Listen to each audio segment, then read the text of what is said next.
Hello and welcome to our program. The major center trade unions have announced All India General Strike on 2nd September against the anti-worker policy of incumbent Modi government. To discuss the issue, we have with us A.K. Padmanabhan, who is All India President of Center of Indian Trade Union.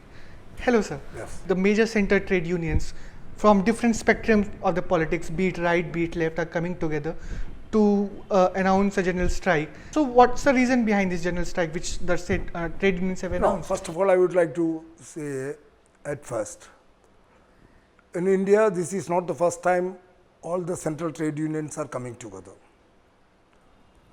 Actually, the neoliberal policies in the country, which is being implemented from the year 1991, from that year itself, a sort of a united movement of the trade unions have been happening in this country. In that matter, but in November 1991,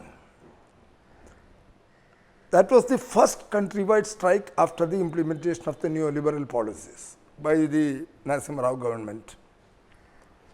At that time, not all the trade unions were together on a common platform. And after 1991, the strike on 2nd September will be the 16th national level general strike. And so the previous governments, UPA 2, at that time from 2009 onwards this started, and in 2010, 2012, 2013 there were 3 countrywide strikes. And most importantly, for the first time in India, last strike, the 15th in the series or the 3rd after 2009, was for a 48-hour strike, 20th and 21st February 2013. After 1 year of this government, again we are in the street. Not that immediately we are in the street, we have been in the street. This is a sort of a continuation of what was going on from 2009 onwards. Because the total unity, 11 central trade unions are there. All the 11 are together. And not only that, there are independent national level federations of various employees organizations which are not affiliated to the central trade unions, and some of them are bigger than some of the central trade unions themselves. And so today, after this new government, after the last general election, we have reached a stage. Yes, now we have to fight back, and there are enough reasons for that. So can you just tell about those reasons? What are the reasons why you are... See, in 2009, for example, we had general policy issues. We took up 5 issues.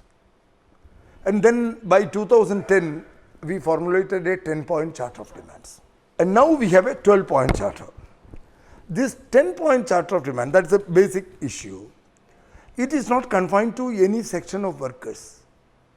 It's a issue connected with the government's policies and some basic issues of the workers, both in the unorganized sector, organized sector, and something which no other country other than India will understand. There are sections of 1 crore workers who are scheme workers, who are working for the government of India. And they are not treated as workers. They are treated as volunteers with honorarium, like that. 1 crore of workers in the integrated child development scheme, or the midday meal scheme in the schools, or the rural health mission workers who are known as Ashas and Ushas, all these things which I think when we raise these issues in the international platforms, people do not understand what actually it means. When they are working, they are workers. First issue in the charter, 10-point charter says, control the increase in prices. And then we are demanding universal public distribution system. This is a very important demand of the whole people of the country. And I can tell you, even the government, the previous government, had to concede that the charter of demands presented by the workers, this was after our 2-day strike. And Dr. Manmohan Singh, who was the Prime Minister at that time, inaugurating the 45th Indian Labour Conference, had to concede that the charter of demands presented by the workers are unexceptionable demands. And those demands are not only of the workers, but of that of the larger sections of the people. these are the type of issues. One is on prices, the other is on creation of employment. Then there are issues of minimum wages. Here in the country, in India, we don't have a minimum wage calculation. There is no scientific basis. Not that we did not think about it. In 1957, in the 15th Indian Labour Conference, when our first Prime Minister was in power, Pandit Jawaharlal Nehru, in that conference, the 15th Indian Labour Conference, there was a decision, unanimous decision, how the minimum wages should be calculated on the basis of calorie requirements for a worker and his micro family. And more than that, after 1991, the biggest attack against the Indian working people and the trade unions are their right to form an organization. And so we are not able to have a union. The employers, the Indian corporates as well as the multinational companies which are coming into India, they don't want the worker to get organized. And unfortunately, the so-called largest democracy in the world, the governments here, whether it is at the center and various states also, they don't want the workers to be unionized. This fundamental right of the workers to get organized, for that we have to conduct struggle, we have to get victimized, we have to face police brutalities, our workers are put in jail, and this is one of the demand. Ensure that the trade unions are registered once they make an application within 45 days. And there are international conventions. ILO has a convention number 87. 87 says about the right to organize. Another convention which is actually part of that is Convention 98. It talks about collective bargaining. But India, that 5 core conventions which ILO declares as core conventions, these basic 2 conventions have not been ratified by the government of India. And this government has made us to add 2 things to that. This, because this 1 year experience. What is that? The 11th says, we have a demand, earlier demand, proper implementation of labor laws. Now the 11th demand is, stop diluting the existing labor laws. Yeah. The so-called reforms. And the 12th one is, FDI, 100% in railways, 76% insurance, 49 insurance, and areas. And so stop this unnecessary FDI in various sectors. I would like to come on the 11th point that you have mentioned, that the current government has been diluting the labor laws which are existing in the country. Yes. So how are they diluting these laws? I can give you 1 or 2 very important examples. See, the Trade Union Act of this country is dated 1926. From 1920 onwards, a central trade union has been formed. 1918 onwards, the official record says the first trade union, the first formal trade union. But even before that, in the earliest, 1903, 1904, there were workers' struggles. And the right to trade union started with that. And the Trade Union Act today says, after so many amendments and all that, for registration of a trade union, that union should have at least 10% of workers or 100, whichever is lower. But for registration of a trade union, the number of applicants to register a trade union is restricted to 7. Here the new rule now, new law now says, the bill, it has not become a law, what it says is, this 10% or 100, whichever is lower. And so in some factories like 2,000 workers are there, you should have 100 applicants to register a trade union. Now what is our experience? Once we submit an application with 7 people, the moment we have experiences in Maruti, in Hyundai, in Volvo, multinational companies, and many Indian companies have been following that. The moment that application is reaching the registrar of trade unions, the labor department, that information reaches them, and suddenly you will find people getting transferred. This cannot happen in any other developed country or even a developing country. Now if you want to have 100 people, out of this even 1 goes down, the whole process is you have to restart. It's back to square one. Back to square one. And so this change, there is no reason other than to create a situation of union free. And then comes, if somehow you register a union, then see a trade union without the right to strike is a useless weapon. It's not that every day the worker goes on strike. He can't afford to do that. But at the same time, if you doesn't have that right, then the trade unions are disarmed.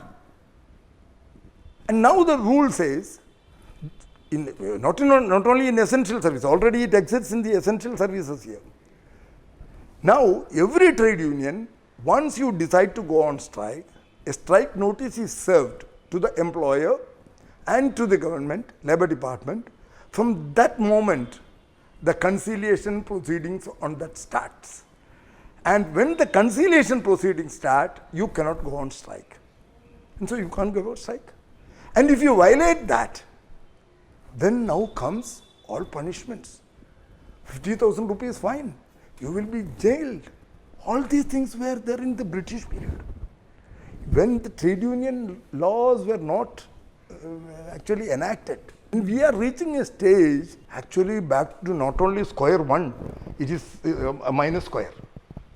We are reaching just, and what for this government is doing this? We say we are a democratic government, we are a country, we respect Shrameva Jayate is our slogan, victory to labor. And our Prime Minister on the Independence Day spoke about dignity of labor. And what is this? Our constitutional rights, our dignity, our status as workers, our right to fight, these are all fundamental rights not given by anyone. The Indian trade unions has a history of struggles of more than 100, 120 years, and all these have been gained. This is one example. And I can talk to you regarding various other laws. And so this being the fundamental thing of forming a union, then industrial dispute, then factory act. Apprenticeship Act. Apprentices Act. And there is another one, the act that is saying, now the rule says, if there are less than 100 workers, closing the factory or retrenching people or dismissing people. Yeah, you don't need to take permission. Management can just do that. Now they are changing it to 300. And so in India, by all these amendments, at least 75 to 78% of the working people are taken away from all the labor legislations in the country. You could understand what actually is the reason for the workers' anger all over the country. So, I mean, if you want to trace back the history of, the history of these reforms that the current government is bringing, where do you trace the history and how is it different from the previous UPA government? No. Actually, they are following what the government wants to do from 1991. But unfortunately for the ruling class in this country, there was a sort of a coalition at the center all these years. Left was one of... No, whether left was or not there or not, from 1991 onwards, it was not a powerful single party government and there were always push and pull. From 1991 onwards, at that time the labor minister himself started giving a call. Many things, changes in labor laws, their agenda. But they could not implement it. But how could they, within 1 month of coming to power, they started this process because everything, all the groundwork was being done earlier. They could not take it out. They could not utilize that. Now, as this government came in, they declared all the charter of demands from the employers are ready there. And so within months, and even before the new government at the center came to power, already the state governments had started the process. In July 2014, the Rajasthan government passed amendments. Rajasthan government, then Andhra Pradesh government, then Maharashtra government, then Gujarat government, and lastly Madhya Pradesh government. So it would be my last question. So what are the preparations that are going on for the 2nd September strike and what's the way ahead? This time when we are going to various states, we find more enthusiasm, spirited reaction from the workers. We had state level joint conventions of central trade unions and federations, and in many states district level conventions. regional level conventions. Then we had national conventions sector wise. All the unions in public sector, different affiliations, independent unions, we met on 25th July in Bangalore. Coal workers met on 10th July in Nagpur. Transport workers met, road transport workers met on 4th August in Delhi. Electricity workers, defense workers, all the three federations, there are three federations nationally. They are together working. Telecom, they are working. And so, except in railways, because railway trade union leaders, railway workers say we cannot organize a one-day strike. And for your information, already the central government employees, including railways and defense, they have given a strike notice from 23rd November, an indefinite strike from 23rd November on their issues. Their pay, their related issues, from 23rd November 2015, they want to go on an indefinite strike. But those government employees, central government employees also are joining this strike, except railways, all others. And so, all the workers who are organized in the organized sector, unorganized sector, public sector, private sector, in manufacturing, and the scheme workers, we are all prepared to go for strike. Actually, the situation today is, in my assessment, even tomorrow we can go on strike. That level we have reached. All the state conventions are over.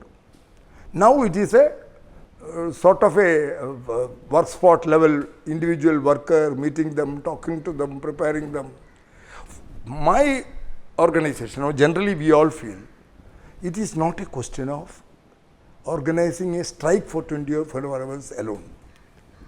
We are, and as CITU, my organization specifically, we have told our cadres, we have told our workers, this time should be utilized, this campaign should be utilized to educate the workers,